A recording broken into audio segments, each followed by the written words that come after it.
Uma vez uma senhora me procurou chorando, chorando muito, que ela acordou de madrugada, né? Sobressaltada de madrugada, de repente ela bateu a mão assim do lado da cama, ao lado da cama, e percebeu que seu esposo não estava na cama. E aí ela foi, chamou pelo esposo, ninguém ouviu, ninguém atendeu. Ela levantou-se e saiu do quarto para ir até a sala e ver procurar o seu esposo pela casa, né? Era madrugada. E aí ela encontrou, viu uma luz lá na sala, a luz mesmo da sala estava apagada, e ela viu uma luzinha bem pequena assim, e ela foi se aproximando. Quando ela aproximou, ela viu o seu esposo na poltrona da sala, no sofá da sala, com o computador ligado, acessando sites pornográficos. Isso foi assim, como se uma rocha, né? O céu tivesse desabado sobre ela. E ela nos procurou muito triste com a cena que ela havia presenciado. Triste, triste mesmo. E o pior de tudo isso é que o esposo crente, ela também crente em Jesus, os dois líderes de igreja, e estavam vivenciando esse problema. E aí o esposo confessou depois, conversando com ele mais tarde, ele confessou o seu vício em pornografia. Uma vez também cuidamos de um jovem casal, um rapaz que também era viciado em pornografia. Este rapaz, seminarista, estudante de teologia, ia ser pastor, e também procurou, viciado em pornografia. Recentemente também li um artigo dizendo que 65% dos pastores norte-americanos são viciados em pornografia.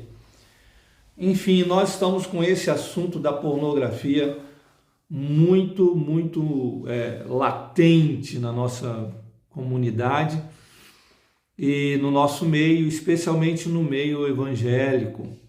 E isso tem assolado a vida de muitos casais, perturbado a vida de muitos casais. E a maioria deles não sabe como lidar, como resolver e como lutar contra isso. E hoje eu vou te dar pelo menos 5 coisas que você deve aprender se você está vivendo isso no seu casamento. Esse problema de pornografia, 5 coisas que você deve aprender. E eu queria, deixa eu tirar aqui, eu queria receitar para você comprar esse livro aqui, olha, esse livro do Douglas Wilson, reverendo Douglas Wilson, Fidelidade, tá bom? É um livro escrito para homens, né? Ele escreve para os maridos, como ser marido de uma só mulher. É um excelente livro onde ele trata essa questão da fidelidade, e ele fala um pouco sobre a pornografia e como lidar com a pornografia.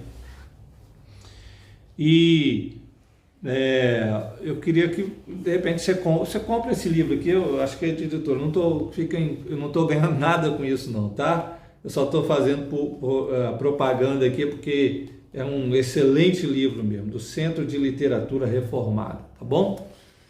Trata sobre esse assunto, sobre assunto da fidelidade. E ele fala um pouco nesse livro sobre a questão da pornografia e o que aprender, o que fazer para lutar contra a pornografia no seu casamento. São 5 coisas que você precisa aprender para você lutar contra a pornografia. De repente é você mesmo, tá? Você mesmo tem o problema esse pecado da pornografia, dessa compulsão por pornografia em você. O que é que você precisa aprender para você lutar contra isso? Primeira coisa, você precisa aprender o que é evangelho. Se você não partir dessa base, de aprender o que Deus fez por você em Cristo, qualquer outro tipo de técnica psicológica, emocional, terapêutica, não, sinto muito, não vai valer de nada. Esses dias eu vi um pastor renomado até, muita gente conhece, que fala sobre casamento, e ele falando essa questão de lutar contra a pornografia, dizendo que a pessoa tem que ter inteligência emocional. Eu rapidamente, sinceramente, eu encerrei o assunto ali, porque não parte daí. Infelizmente, aquele meu irmão em Cristo, aquele pastor renomado, mas ele está errado. Não se parte de lutar contra a pornografia, lutar contra um pecado de inteligência emocional, não. A partida eu preciso aprender o que é o Evangelho. Não tem técnica terapêutica, não. É aprender o Evangelho de Jesus. O apóstolo Paulo fala disso. O apóstolo Paulo cita isso.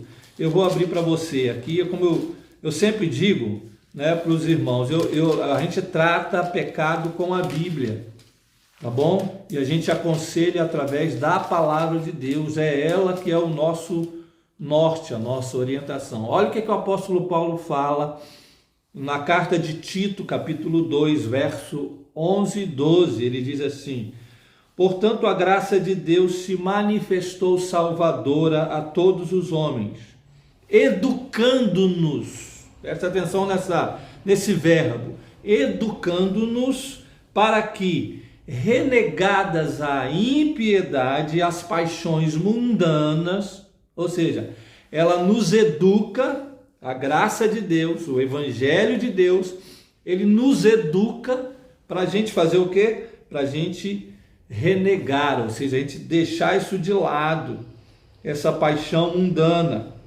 né? E a gente possa viver piedosamente, diz o apóstolo Paulo.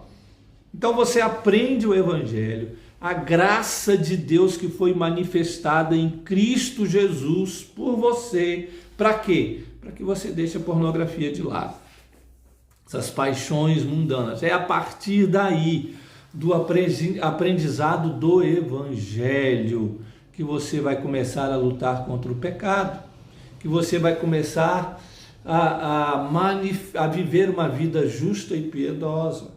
Você precisa aprender primeiro o que o Evangelho fez por você, para você. E onde que você aprende isso? Ora, você vai aprender na palavra de Deus. A Bíblia nos ensina sobre a graça de Cristo. É a palavra de Deus que vai te ensinar o que Deus fez em Cristo Jesus por você.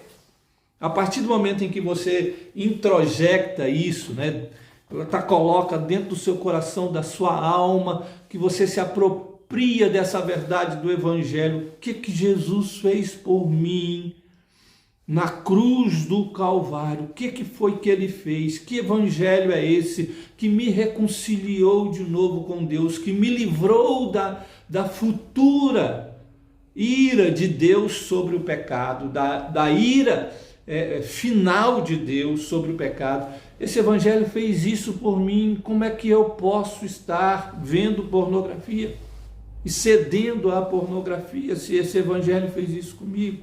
Você começa a ver o que o Evangelho fez por você, e a partir daí você começa a lutar contra a pornografia. Então é aprender o que é o Evangelho.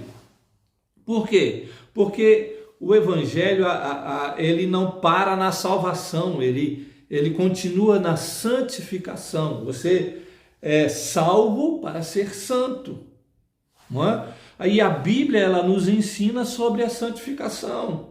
É aqui na palavra de Deus, na Escritura Sagrada, que você vai começar a lutar contra a pornografia, fazendo o quê? Buscando ser santo, entendendo o que foi feito na cruz e para que isso foi feito na cruz. Para quê? Para que Jesus te salvou? Para que ele te reconciliou com Deus? Para que você fosse santo.